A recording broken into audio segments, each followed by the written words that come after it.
Business சொந்தங்கள் அனைவருக்கும் வணக்கம். நான் உங்கள் பகவதி அருண்.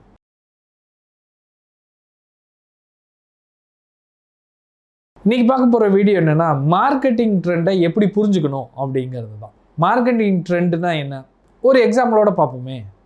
கோயம்புத்தூரில் ஒரு அழகான ஒரு முக்கியமான ஒரு இடத்துல டெக்ஸ்டைல் ஷாப் இருக்குது. அவங்க மென்ஸ் அண்ட் உமன்ஸ் எல்லாருக்குமே துணி வச்சுருக்குறாங்க. அவங்க என்ன நினைக்கிறாங்கன்னா, தன்னோட வியாபாரம் பத்தலை, இன்னும் வியாபாரத்தை பெருக்கணும், அதில் என்ன பிரச்சனை இருக்குது அப்படிங்கிறத பார்க்கணும்னு நினைக்கிறாங்க. உடனே அவங்க கண்ணுக்கு படுறது மார்க்கெட்டிங் ட்ரெண்ட். இந்த மார்க்கெட்டிங் ட்ரெண்டை பண்ணுறதுக்கு முன்னாடி நான் முக்கியமான இன்னொன்று சொல்ல வேண்டியது என்னென்னா, நம்ம ஏற்கனவே சொன்னதான் டேட்டா அனலைஸ். நம்ம பண்ணக்கூடிய ஒவ்வொரு வேலையும் ஒரு எக்ஸல் சீட்டில் போட்டு வைங்க, இல்லை ஏதோ ஒரு சாஃப்ட்வேரில் டேட்டாவாக எடுத்து வைங்க அப்படிங்கிறத நம்ம ஏற்கனவே பார்த்துருக்கோம். அதை மறந்துடாதீங்க.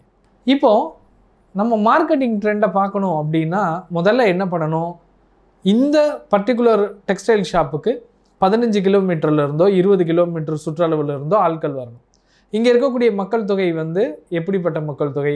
அதிகமானவங்க 60 வயசுக்கு மேலே இருக்காங்களா, 25 வயசுக்கு மேலே இருக்காங்களா, 35 வயசுக்கு மேலே இருக்காங்களா, வேலைக்கு போகிறவங்களா, காலேஜுக்கு போகிறவங்களா அப்படிங்கிறத முதல்ல டேட்டா அனலைசஸ் பண்ணணும். அது மட்டும் இல்லாமல் இது ஒரு டூரிஸ்ட் பிளேஸாக, நம்மளோட கடைக்கு டூரிஸ்ட் வரக்கூடியவங்க வருவாங்களா அப்படிங்கிறதெல்லாம் பார்க்கணும். இப்போ இதெல்லாம் பார்க்குறப்போ ஒரு விஷயம் அந்த கடைக்காரருக்கு ரொம்ப நல்லா புரியுது. அவரோட கடைக்கு வர்றவங்களும் சரி, அந்த இடத்துல இருக்கிறவங்களும் சரி, அதிகமாக இருக்கிறது காலேஜ் ட்ரெண்ட். அதாவது காலேஜ் ஸ்டூடெண்ட்ஸ் தான் ரொம்ப அதிகமாக இருக்குது. அவங்களுக்கு ரொம்ப பிடிச்ச டிசைன்ஸ் என்ன, அந்த புது மாடல்கள் எங்கே இருக்குது, அவங்க எதெல்லாம் விரும்புகிறாங்க, எதை ட்ரெண்டாக அவங்க பயன்படுத்துகிறாங்க அப்படிங்கிறத கண்டுபிடிக்க ஆரம்பித்தார். ஸோ அந்த பர்டிகுலர் செக்மெண்ட்டை மட்டும் தனியாக பிரித்து அதுக்கு தகுந்த மாதிரி ப்ரமோஷன், ரீல்ஸ், வீடியோஸ், இந்த மாதிரி சோஷியல் மீடியா ப்ரமோஷன் மட்டும் இல்லாமல் சிறப்பு ஆஃபர்கள் ஆரம்பித்தார். அதில் ஒரு வித்தியாசத்தையும் அவர் பண்ணார். பர்டிகுலராக பார்த்தீங்கன்னா பீக் ஹவர்ஸ் இல்லாத டைம், ஒரு 2:30 மணிலேருந்து 4:30 மணிக்குள்ளே, இந்த டைமில் இந்த மாதிரி டிசைன்ஸ்களை ஒரு 2500 ரூபாய்க்கோ 3000 ரூபாய்க்கோ எடுத்தாங்க அப்படின்னா அதில் சிறப்பு தள்ளுபடி அப்படின்னார். பார்த்திங்கன்னா அது வேறு லெவலுக்கு அந்த வியாபாரம் பெருக ஆரம்பிச்சிது. ஸோ இது ஒரே ஒரு எக்ஸாம்பிள் தான் சொல்கிறேன். அதே மாதிரி அந்த இடத்துல வேறு யாரெல்லாம் இருக்கிறாங்க? அடுத்து பார்த்திங்கன்னா வேலைக்கு போகிறவங்க. அந்த வேலைக்கு போகிறவங்களையும் யார் அப்படின்னு பார்த்திங்கன்னா மார்க்கெட்டிங் எக்ஸிக்யூட்டிவாக வேலை பார்க்குறவங்க ரொம்ப பேர் அதிகமாக இருந்தாங்க. ஸோ அவங்களுக்கு பிடிச்ச மாதிரி நல்ல ஃபார்மல் ட்ரெஸ் எப்படி இருக்கணும் அப்படிங்கிறத மறுபடியும் அவர் என்ன பண்ணார்னா ட்ரெண்டை எடுக்க ஆரம்பித்தார். புதுசாக டிசைன்களை கொண்டு வந்தார். அந்த டிசைன்ஸுகளை அந்த கஸ்டமருக்கு எப்படி ப்ரமோஷன் பண்ணணுமோ அதை அவர் பண்ணார். இது எல்லாமே எப்படி பண்ண முடிஞ்சது? மறுபடியும் நான் சொல்கிறேன், அவர் என்ன பண்ணாருங்கிறத ஒரு டேட்டாவாக எடுத்துக்கிட்டார். கரண்ட் போட்டியாளர்கள் என்ன பண்ணுறாங்கன்னு ஒரு டேட்டா எடுத்துக்கிட்டார்.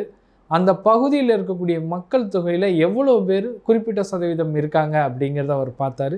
இப்போது அவர் ஒரு ஸ்ட்ராட்டஜியை க்ரியேட் பண்ணார், சக்ஸஸ்ஃபுல்லானார். உங்களுக்கான ஸ்ட்ராட்டஜிங்கிறதும் மார்க்கெட் ட்ரெண்டுங்கிறதும் நல்லா புரியணும். எது மார்க்கெட்டில் நல்லா போயிட்டுருக்கோ அதை நம்ம சரியாக ஃபோக்கஸ் பண்ணோன்னா நம்ம வெற்றி அடைகிறதுக்கு நிறைய வாய்ப்பு இருக்குது. மறந்துடாதீங்க, மார்க்கெட் ட்ரெண்டை டேட்டா அனலைஸ் பண்ணுங்க. இது எப்படி புரிஞ்சுக்கிறது? ஸோ ஃபஸ்ட்டு ஒரு டாப்பிக்கை நம்ம எடுத்துக்கலாம். நீங்கள் அருமையாக கேள்விப்பட்ட ஒரு வார்த்தைகள், ஒட்டிக்கோ கட்டிக்கோ, வேஷ்டிகள். இப்போ இதில் ரொம்ப முக்கியமாக தெரிஞ்சுக்கிற வேண்டியது, வேஷ்டி கட்டுறவங்களோட கால நிலமாக மாறிக்கிட்டே வருது, வேஷ்டி கட்டுறவங்க குறைஞ்சிக்கிட்டே வராங்க. அதை அந்த கம்பெனி அழகாக புரிஞ்சுக்கிட்டாங்க. இனி வேஷ்டி கட்டணும் தான், ஆனால் முன்னாடி இருக்கிற மாதிரி கட்டக்கூடாது, ரொம்ப எளிமையாக மாற்றணும் அப்படிங்கிறதுக்கு அவங்க அழகாக அந்த ஒட்டிக்கோ கட்டிக்கோங்கிற கான்செப்டில் பண்ணி மார்க்கெட்டிங் ட்ரெண்டே ஆனாங்க. அவங்களுக்குன்னு ஒரு தனி இடத்த பிடிச்சாங்க. செகண்ட் இன்னொரு அருமையான ஒரு டாபிக் அப்படிங்கிறத நம்ம யூகேயில் பார்க்கலாம். யூகேயில் என்ன பண்ணாங்க அப்படின்னா, அவங்க என்ன ட்ரெஸ் போடணும், என்ன கலர் போடணும், என்ன மாடல் போடணும் அப்படிங்கிறத வீட்டிலேருந்தே பார்க்கணுன்னு ஆசைப்பட்டாங்க.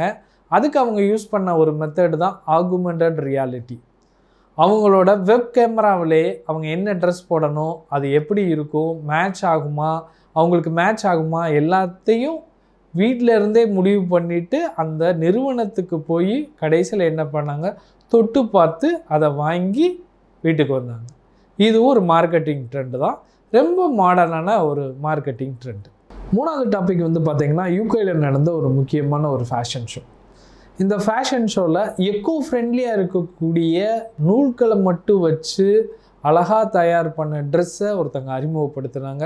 யூகேல அவ்வளோ பெரிய வரவேற்பு.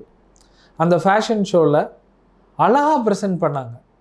அதில் இன்னும் சிறப்பாக வந்து நாடக கூத்து நடக்கும் பார்த்தீங்களா, அந்த பட்டறையில் இருக்கக்கூடிய கலர்களை வச்சு தான் அந்த எக்கோ ஃப்ரெண்ட்லியான டிசைனை வடிவமைச்சு கொடுத்தாங்க. அதுக்கு ஒரு பெரிய அளவுக்கான ட்ரெண்ட் வந்துச்சு. ஸோ இது 3வது டாபிக்.